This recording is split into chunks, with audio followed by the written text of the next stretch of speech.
Hello, everybody. Bo Billington. Welcome back to another episode of Finding That Next Gear. Got Dr. Yishai back in the seat yet again. How are you, sir? Oh, I'm doing so great, and also challenged in a lot of ways. So, the two can sit in the same space. And I'm really excited to be back here. Really love our chats Yeah, and love our me too. conversations. I'm excited about today's topic in particular because I feel like both you and I are kind of experiencing the same thing, which is interesting. Mhm. Prior to doing that, you've had a change recently, and you've opened your own practice. How long have you been doing this now? Yeah, great question. So, a little over 2 months. It's in a way very new. At the same time, I worked in private practice for 4 years beforehand. And so I really had a very strong sense of the ropes before I got started. You may know this, and I know it when we were chatting beforehand. I'm really the kind of person who likes to set up systems and line everything up. And so that's something that I was very intentional about in setting up my practice. So while it's new on the one hand, on the other hand, it's running in some ways like a really well-oiled machine. Already, that's impressive. I kind of Yeah. have the opposite problem. I've been in business almost 5 years, and I have some systems, but now I'm laser focused on the systems to support all the work that I've done. Hmm. If I was a clairvoyant individual, I would have probably have added a few more systems in the front end. But hey, that's a topic for another day. Live and learn. Yeah, exactly. So jumping into today's topic, I think it's extremely topical and, proactive versus reactive mindset. And, I probably like a lot of entrepreneurs, and it sounds like yourself as well, have been running very, very hard since January 1st. With my business in particular, Hmm. it's somewhat seasonal and come, Thanksgiving, Christmas holidays, what have you, there is a dip in activity, there's a dip in work. And then come January 1st, we're back at it. Hmm. And I literally, I've been typically a poster on LinkedIn. I haven't posted anything in the last month and a half.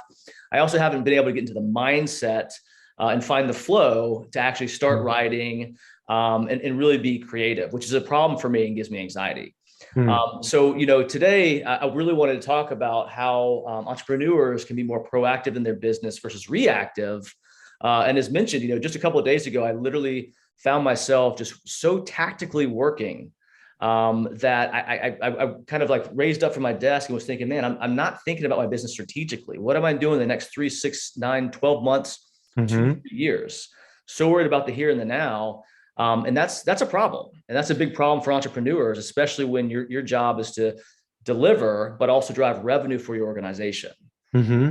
So that being mind, I mean, that in mind, is that something it sounds like maybe you've struggled a little bit as well over the last couple of months. And granted, you've put systems in place, but it's really easy to get into that tactical space and just Hmm. kind of continue to stay heads down.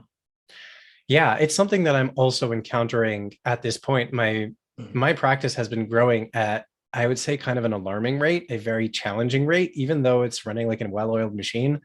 It is also sometimes really challenging to keep up with, whether it's growth or the work that I'm doing. I mean, there's the therapy work, the technical work, Mhm. and it's easy to sometimes kind of get our head down in the ground and Right. on that.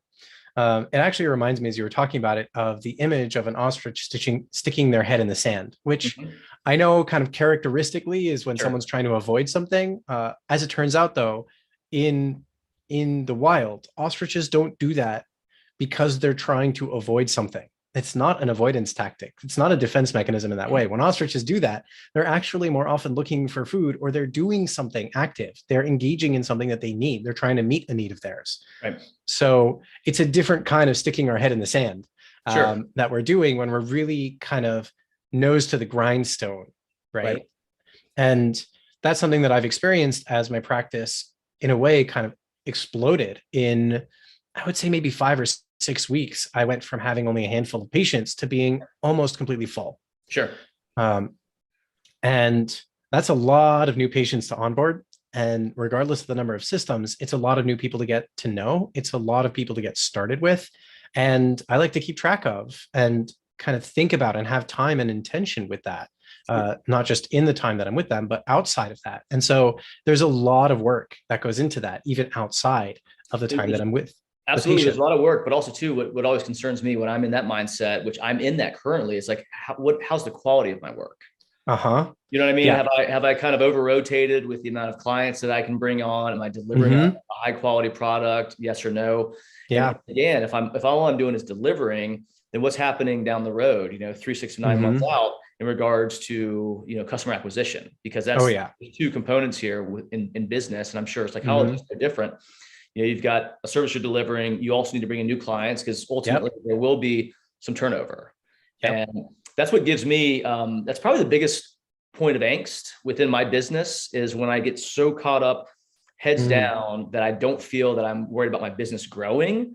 Mhm. And then I start worrying as well. It's like, am I spending my time the best way that I should be spending it? Mm. A lot of times when I look up from these very, these weeks, 2 weeks, 3 week sessions where I'm just so busy, I realize that I probably could have done things a little bit differently and been a little bit smarter and more strategic with my time, Mm. and somehow maybe kind of offset a little bit of that sheer tactical work with a little bit of Mm. strategery Mm. sprinkled Yeah, it's a really good point. And to the point of, as a psychologist or as the owner of a practice, in. it's really no different. In fact, my goal is to get people out. I like to say this. My goal is not to keep people in therapy. My goal is to get people out of therapy, which means, yeah, client acquisition is a big part of it, and With consulting, doing the work. same thing. If you're Yeah. doing a good job at some point, Uh-huh. you need to let them fly. Yep. Right. The goal is to get them to a place where they can fly on their own. And you want to do that, in a way that's effective. You also want to do it in a way that's efficient. And that means that sometimes that's going to be faster, sometimes it's going to be slower, depending on the kind of change and what they want and what continues to crop up or pop up for them. All of that being said, I think it's important to recognize, as you were saying, that there are different seasons, and it's also important to be intentional Right. with the work that we're doing, the bandwidth, and how much of our bandwidth we are dedicating to that work, Right. to doing what needs to be done, to the tactical, right? And being also equally intentional about what my bandwidth currently is, how much of it am I engaging or using, Right. to think more long term.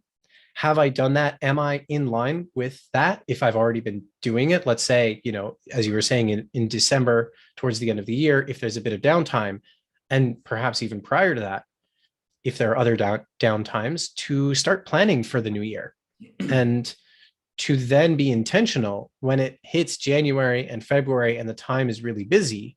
That's a moment where there may not be quite as much bandwidth because you're doing the technical work, or because you really have your nose to the grindstone. There might not be as much bandwidth in that moment to think strategically. However, it may be important in those moments to make sure you are sticking to the plan or the strategy or the way in which you kind of thought ahead for those weeks and months. And there are times where it's important to adjust or readjust on those things. And so one of the major questions is, when we are feeling already kind of thin on our own bandwidth, Right. because we're so busy, how can we still ensure that we're not losing track of that, so that come 1, 2, 3, 5, or 6 months later, we're not finding ourselves at the end of Q3 or facing the beginning of Q4, having just had our nose so hard to the grindstone Yeah. that we may actually struggle at some point along the way or in the next year.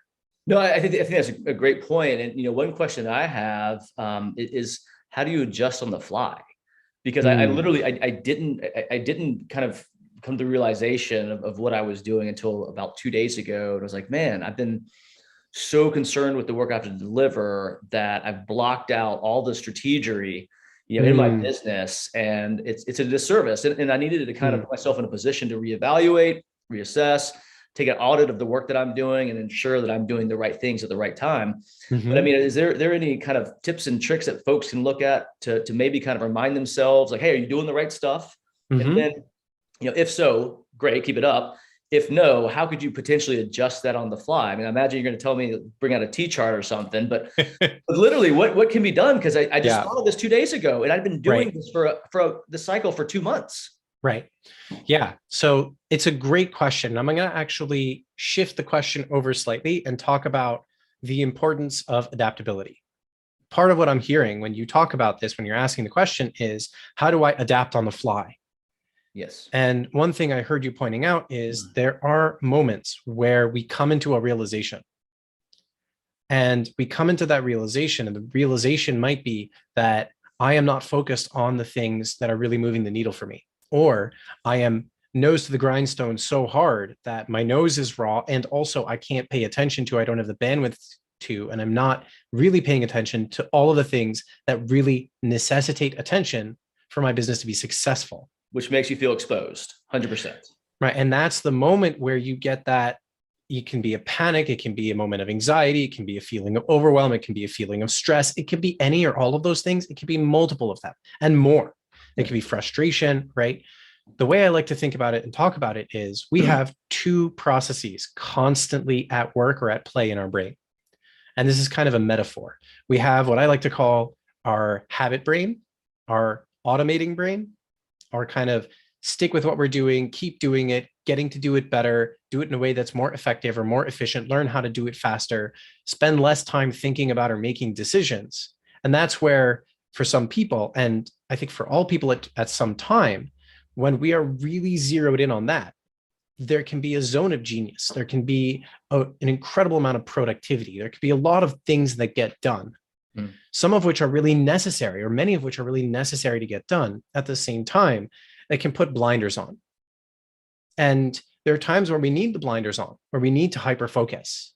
However, if we have the blinders on and there's no way, no system, no process, no other way in which our brain or us as the leaders or the owners, the runners of our company can take those blinders off so that we can make a turn if or when we need to, that's where it can get us into trouble. So the one side of that is what I like to call our habit brain, which is it's kind of designed to put the blinders on to get us to be more effective, to develop systems or habits, to have less and put in less energy and get more output. And that means less decisional energy, less analysis, less slowing down. It's really about speeding up.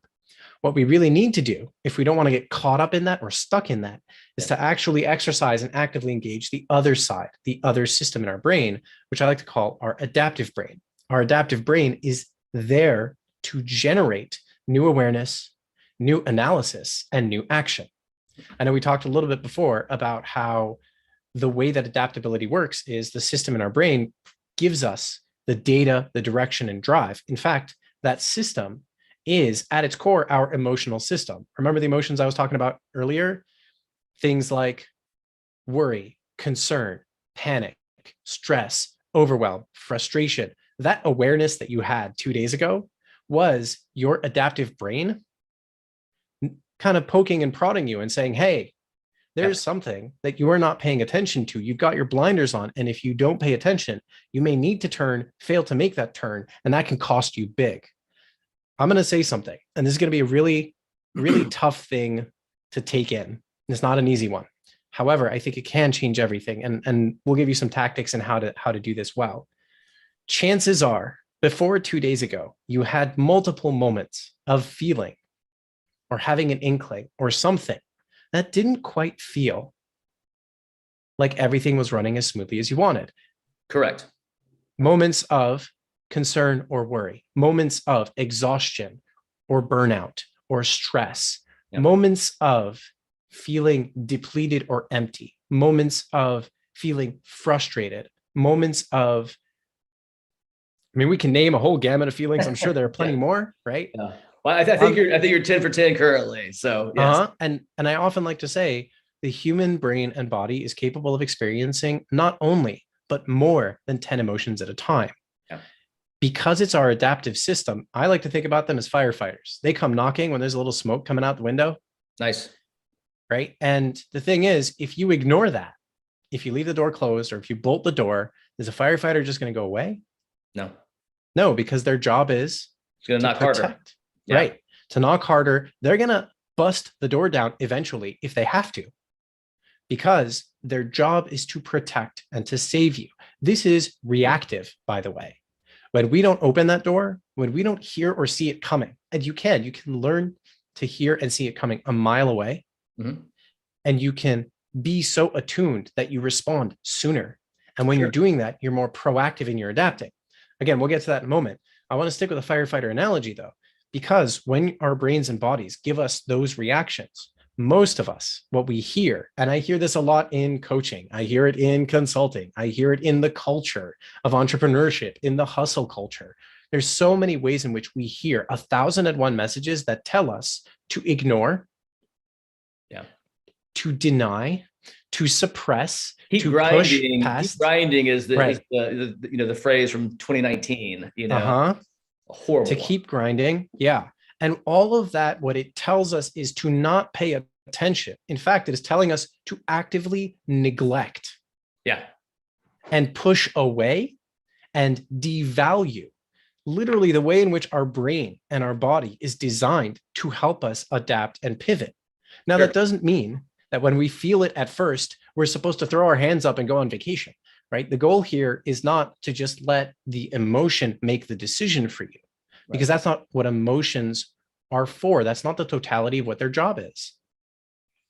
It's interesting, but I found too, when I ignore that little voice in my head, the emotions you mentioned do continue to rise, and I guess they hit a fever pitch at some point, and you're like, "Crap, what's going on?" Maybe that happened to me 2 weeks ago, or 2 days ago, rather. But as you're talking, it's one thing to kind of become more in tune with those emotions, and that's something that I can work on actively. And I challenge everybody who's listening to do the same. But would it be beneficial maybe to like just kind of create a calendar reminder every week, every 2 weeks, once a month, just to say, hey, look up, take an inventory of what you're doing on a daily basis, and really kind of determine if it's, adding to your business, detracting from your business, or something along those lines. Yeah. So 2 points I wanted to touch base on. One is you talked about not just the emotions, but this voice in your head. And I want to acknowledge that it's not just emotions. Our thoughts are also designed to try to do that for us. Yeah. They're trying to do that. The second thing is you're talking about kind of putting in place a system of checking in with yourself. Right. Checking in, not just with yourself, but also with your business, with your strategy, with where you currently are and where you want to go. In general, yeah, it's a great idea to put together a consistent, and whether that's weekly or monthly or quarterly, and it can be at different levels, having a time frame or a time in which you are intentionally setting it aside to just check in, right? Ultimately, actually, that's the set of skills that you want to cultivate, checking in with the voice in your head, checking in with the feelings that and the emotions whose job it is to help you generate that new awareness, new analysis, and new action, and to intentionally set up time frames. Sure. Without having to wait for the thoughts or the emotions to push you, to intentionally ask yourself, what can I be more aware of? How do I generate new awareness in this moment? What analysis can I do? What important pieces of data? What are the most important pieces of data? What are the benchmarks for my business, for what I'm working on, for my goals? What do I need to analyze, and how do I engage in that analysis based on new data that I've been accumulating over the past whatever time frame it is since you last checked in? And then to ask yourself, is there any new action? Do I need to make a turn or pivot? Absolutely, setting that up. I want to say setting up a system like that is often way easier said than done, especially when we find ourselves in a season or a time where there's so much work to do. In fact, I know one of the things I often talk about is overwhelm. We may have touched on this, I think, previously. And when we feel overloaded, when we have more on our plate than we currently have the capacity to handle, we often borrow time.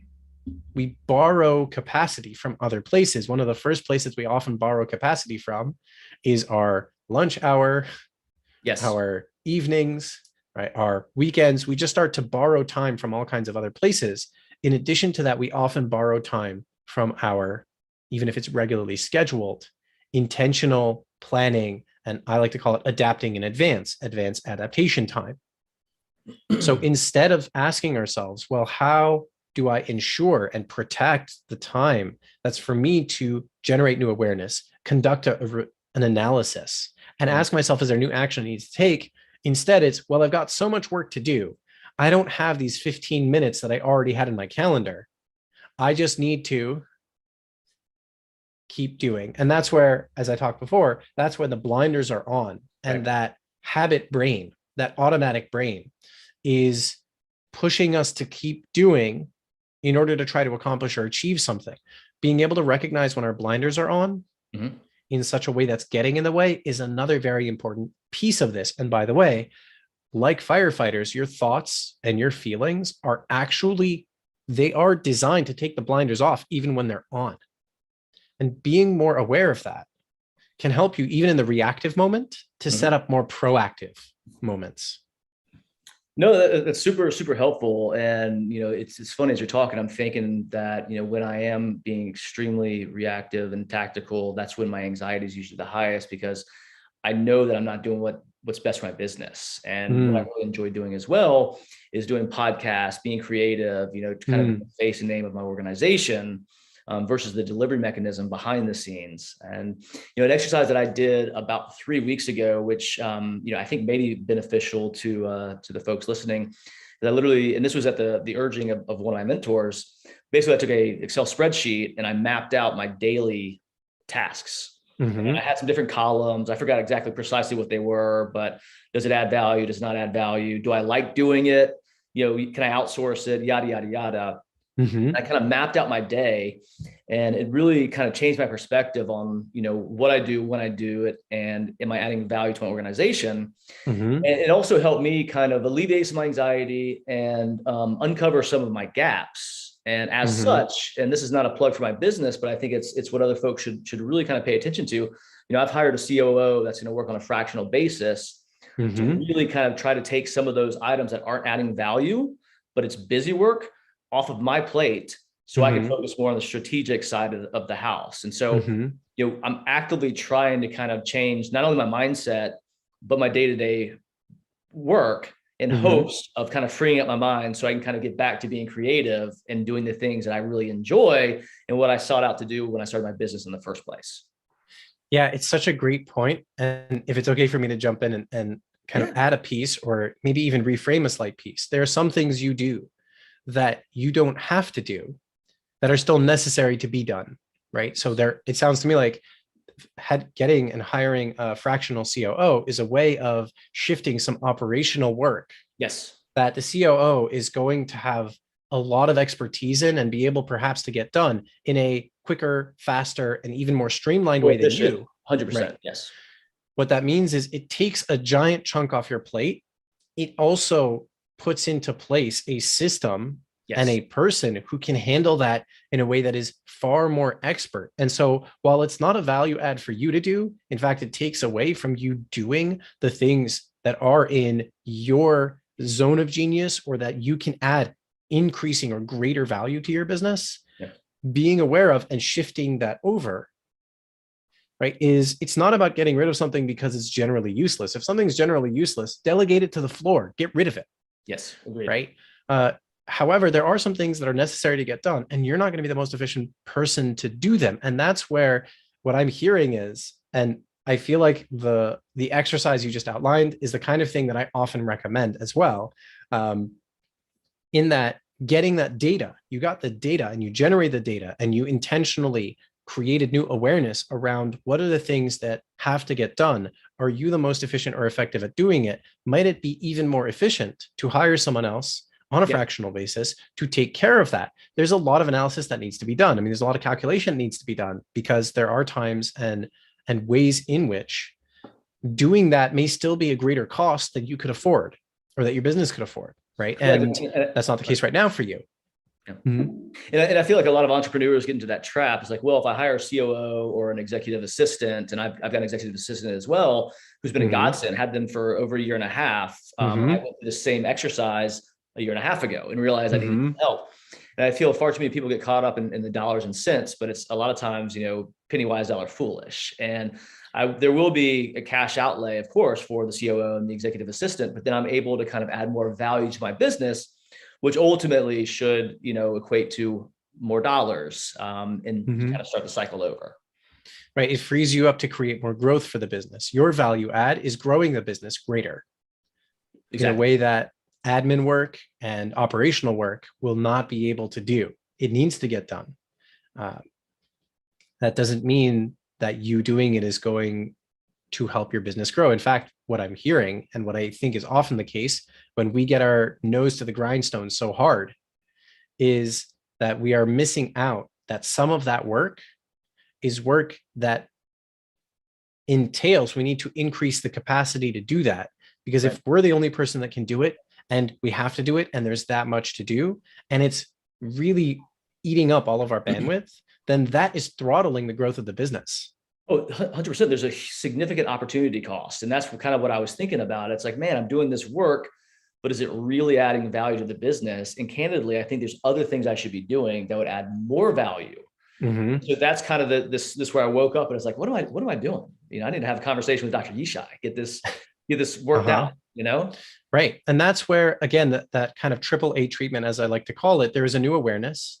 And then it entailed a new kind of analysis. Yeah. And that analysis, and I think we can get a little more into the nitty gritty. I think you shared, and it's really helpful to share that nitty gritty, being very nuanced in that analysis, being very clear and honest and straightforward, and looking at as many of the details as you can, especially the relevant details, are critical there. And when you do that analysis well, it can actually help you lead to plan and take the most effective action that will help. And in this case, it's help to expand, to increase your capacity, to increase your bandwidth, offload things that take you far more of your time, energy, effort, and capacity than it would for someone else.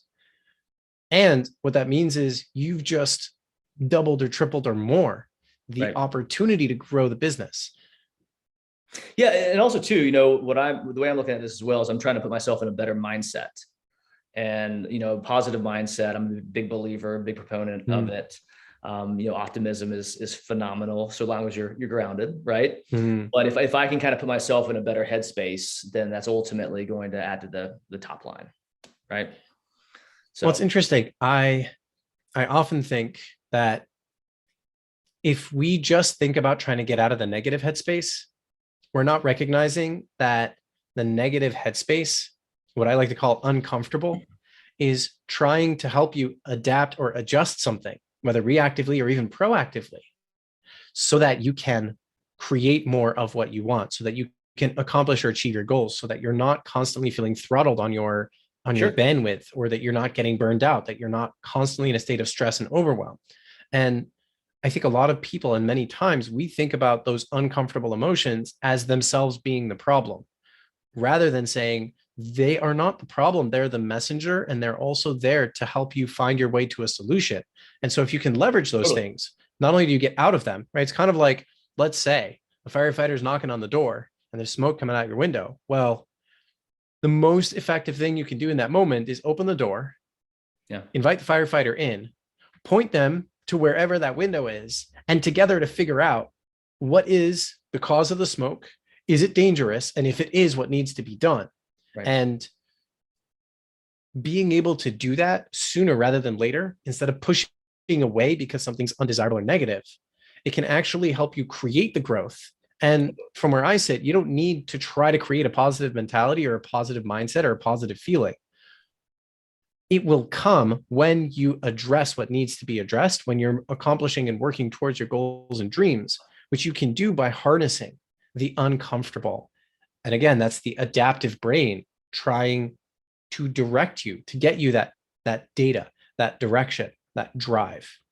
No, I feel like ultimately that's kind of what led me here and led me to bring on the COO was kind of the negative feelings that I was, experiencing, because it was like, I can't go like this for 15, 20 years. You know what I mean? Let alone another month. I've got to address it and figure it out.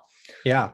So and I'll do you one better. If you never felt those negative emotions, you may never have hired the COO. Yeah. I would just be doing the same thing over and over. And yeah. So, well, awesome, man. Well, I really appreciate this, Dr. Yishai. I mean, the takeaway for me is, try to do a better job of acknowledging when my anxiety is rising and I'm questioning whether or not I'm doing the right stuff. Ultimately, maybe even kind of put that on an Excel spreadsheet or T-chart of sorts. Just really kind of try to document my day. And candidly, I'm going to set up reminders, either 2-week increments, or maybe it's 3 weeks, just to kind of check back, 15-minute exercise. Am I doing the right things? And so this has been very, very helpful, and I appreciate you taking the time.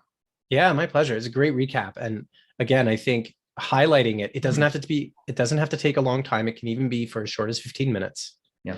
As long as it's structured, as long as you're collecting data, as long as you're paying attention to and recognizing that there's a part of you that's designed to help you get that awareness, And then you're intentionally engaging in analysis to move yourself out of that place, to move yourself towards where you want or need to be, and out of a place where you're stuck or potentially getting towards getting stuck. That's really going to be the key. Yeah, agreed.